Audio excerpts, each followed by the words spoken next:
who ever lived. You can see him on the screen in a guise perhaps not so familiar to you, that of a musician. And it's those two aspects of his life which we'll be talking about tonight.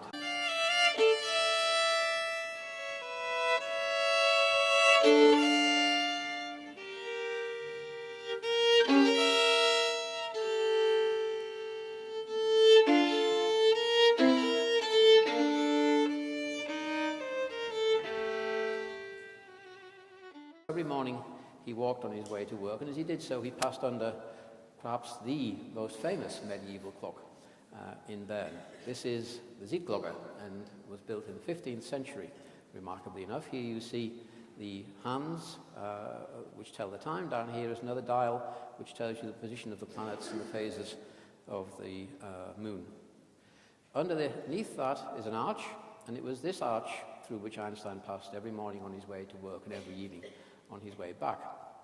One morning as he was passing underneath this arch, a question occurred to him, and a question that occurred to him was, what would happen if I could ride the light rays coming from the face of the clock? At this period in his life, he was thinking very often in terms of what he called thought experiments, experiments which you could think about even though you couldn't actually carry them out on a laboratory bench in the real world. And this is one of those experiments. So he thought about this experiment for several days, and then he came up with the answer. And the answer he came up with changed our view of the universe forever. So here is Einstein's answer. Imagine him catching hold of the rays of light bouncing off the face of the clock and receding with them into outer space, looking back at the clock with a telescope. You can't actually do this experiment, it's impossible, but it helped Einstein to think about time and space. So what would he see as he receded into outer space? The rays of light which were in his eye the moment he left the clock face would remain in his eye because he's travelling at the same speed as they are. Rays of light which bounce off the surface of the clock 1 second later would never reach his eye. And therefore what he would see as he recedes into outer space is the hands of the clock forever fixed at the moment at which he left. Time would appear to stand still.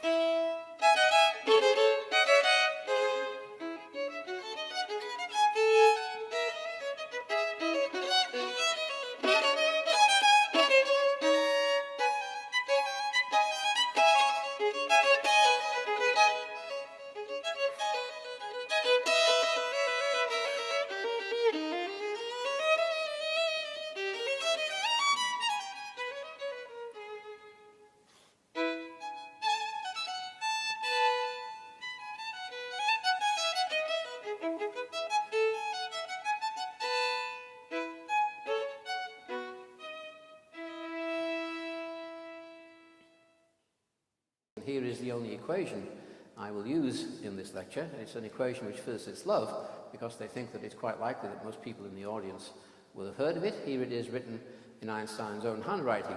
E equals mc squared tells us that energy and mass are equivalent, that somehow if we can find a mechanism to convert mass into energy, we will be able to do so, and indeed the c squared term, the velocity of light times the velocity of light, is an enormous number. So even the conversion of a tiny amount of mass into energy will give rise to an enormous quantity of energy. And that, of course, is the basis for nuclear power and nuclear weapons.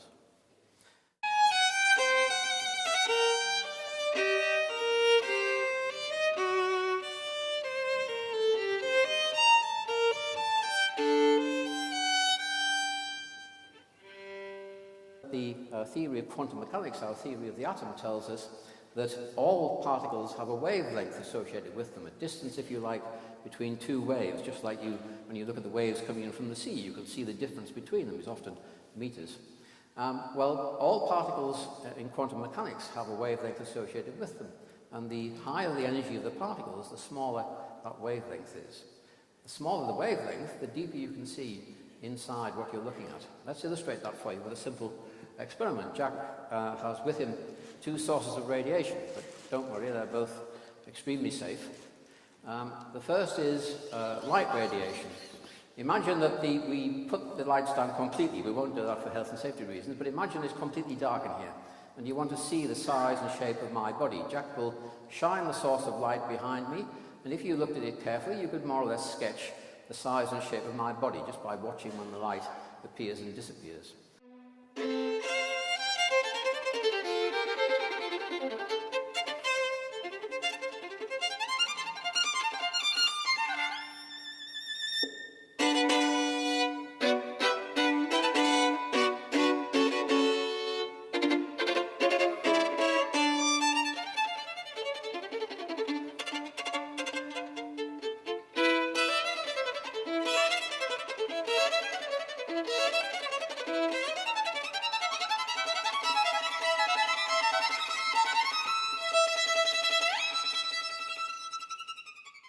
So what we'll do next is to give you an idea of how these devices are constructed.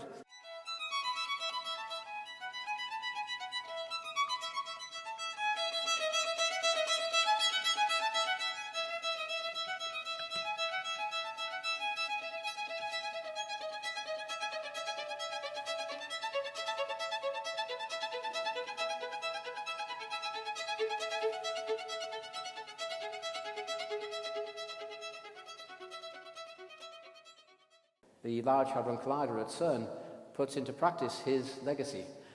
It shines light into new regions. There will surely be false paths.